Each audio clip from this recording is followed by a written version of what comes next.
Hello guys, so welcome back po ulit sa ating channel Stock Play, at ngayon po ay muli po tayo mag-update about sa mga top trending stocks sa PSE. And of course, don't forget to subscribe sa ating channel and pakipress na rin po yung notification bell para palagi po kayo ma-update sa mga bagong videos na i-upload natin.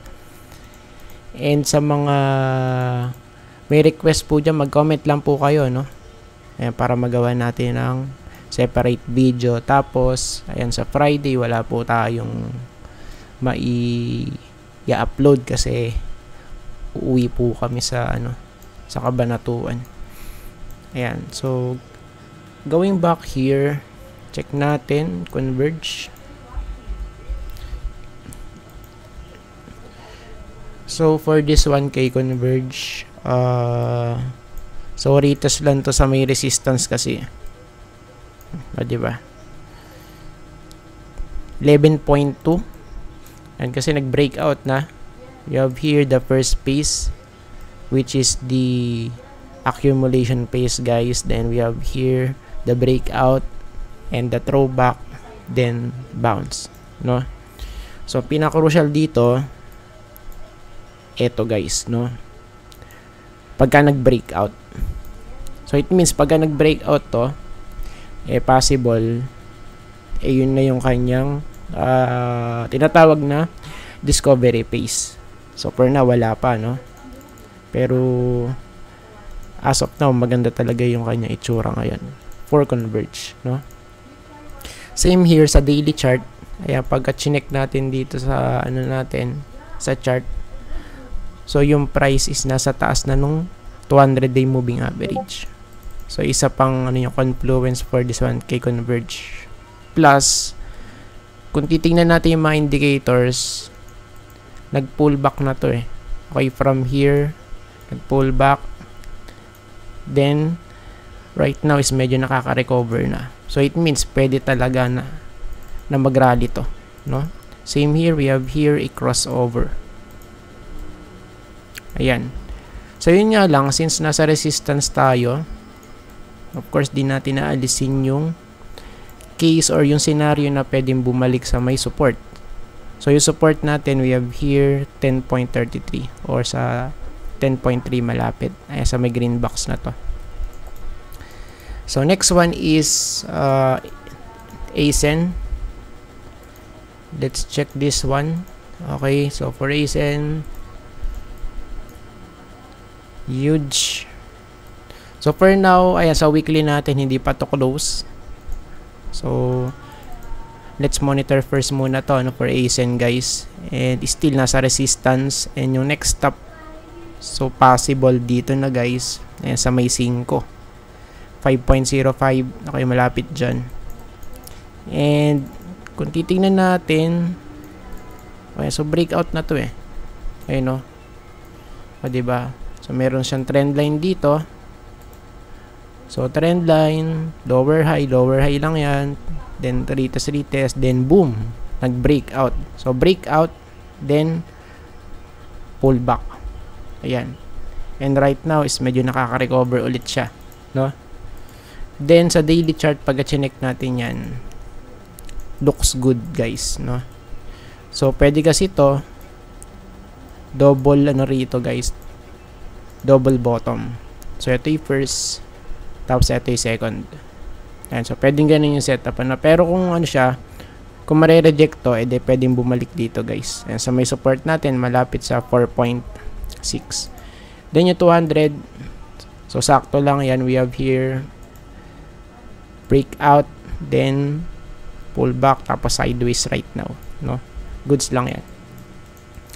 And next one, dito, check natin for dito, guys. So, ano ba nakikita natin for this one? Ayan. So, nalaglag na. 1.92 na siya. Pero di pa nagka-close to sa weekly, remember? Okay. And yung ating target is still the same. Malapit sa 1.75 or sa 1.8. Okay. Basta malapit dito sa may green box na to, guys. Ayan. So, sa daily chart, i-check natin yung 200. So, for now, still bearish to. Ayan, kasi di nag-hold plus yung kanyang 200-day moving average is nasa taas ng price, no? Ayan. Then, next natin is SGP. SGP, wait lang. For SGP, check natin sa weekly. So, sa weekly, nalaglag na. For me, ang pinaka conservative dito na approach is malaglag sa may neckline support 9.1 sa may green box na to. Ayan, no? Kasi kung titingnan natin, we have here the breakout, throwback, then push. Ayan, pero di na sustain, laglag sa may support. So ang pinakamalapit ito, guys. Ayan. So ito po yung pinaka first option natin para sa bounce, no? Based dito sa weekly chart. Ayan. Then sa daily chart, same here. Doon din, guys. Okay, tapos hindi pa siya oversold. Pero kung titignan natin, it's pababa. 'Di ba? Ayun, pababa. Lower high tapos lower low, no? So it indicates na still bearish, tapos alang confluence sa may support. Ayan. 200. So still goods rin to, no? For SGP. Ayan. Next one is SMPH. SMPH. Alright. So i-check natin dito sa weekly. For the weekly chart, nag-bounce dun sa may support natin, 26. Yan yung pinakamalapit na resistance base dito sa weekly chart. Ito. Malapit sa 28. So yung 28, ito yun, no? So, pwede mag-retest dyan. Ayan, kasi kung titignan natin, ayan, so maraming talbog.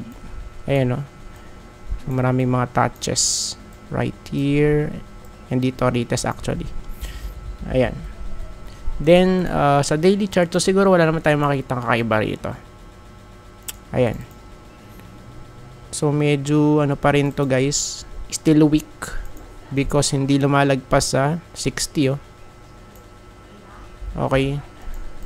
So still weak pa rin siya right now. And kung mag-retest nga, so dito pwede. Ayan, sa may 28 na yan. And yung next dito, guys, eto sa may 29.6. And kung mag-add tayo sa daily chart, ayan. So for now, we have here, ayan, oh. Okay. So still bearish. Lower high tapos lower lows. Ayan. Then yung 200. Ayan. Parang same lang to for dito, no? Yung kanyang 200-day moving average. So last but not the least, yung MRC. Okay. So tingnan natin ano ba nangyari for MRC. Nalaglagis na, guys. Nalaglag. So 26, no? 26. So ngayon i-check natin sa weekly.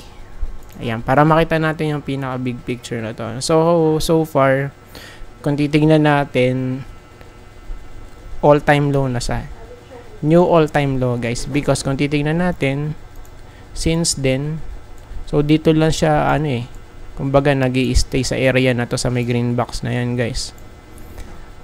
Pero ngayon malala. Ayan, no? Okay. Kaya tignan natin. So for this one, okay, nakalubog na rito, guys. Ayan, sa weekly, yung ating RSI. Nakalubog na, no? Same sa ating stochastic. Ayan. So nakalubog na, guys. So ang pinaka ano rito, ang pinaka malapit, so syempre pagka nag-bounce play ito, so possible ma-hit ito, guys. 0.78 at least. Ayan. No? So siguro ang ano dito, mas conservative, kung siya ay talagang babagsak pa, let's say kung babagsak, no, Then, pagka nag-retest, tignan natin kung makakapanik. Ayan, kasi kung magkakaroon to ng bounce tapos hindi makakapanik dito guys sa area na to. So, it means pwede pa talaga tong malaglag, no? So, for now, 50-50. Hindi nag-hold. So, unless na lang, biglang pitikin at makabalik dito sa may ano natin, support natin before. Ayan, kasi this area now will become a resistance, no? Ayan. Then, sa daily chart, same here. Ayan. So, I think tapos na po tayo guys at maraming salamat po sa panonood and see you po sa next video. Bye-bye and God bless.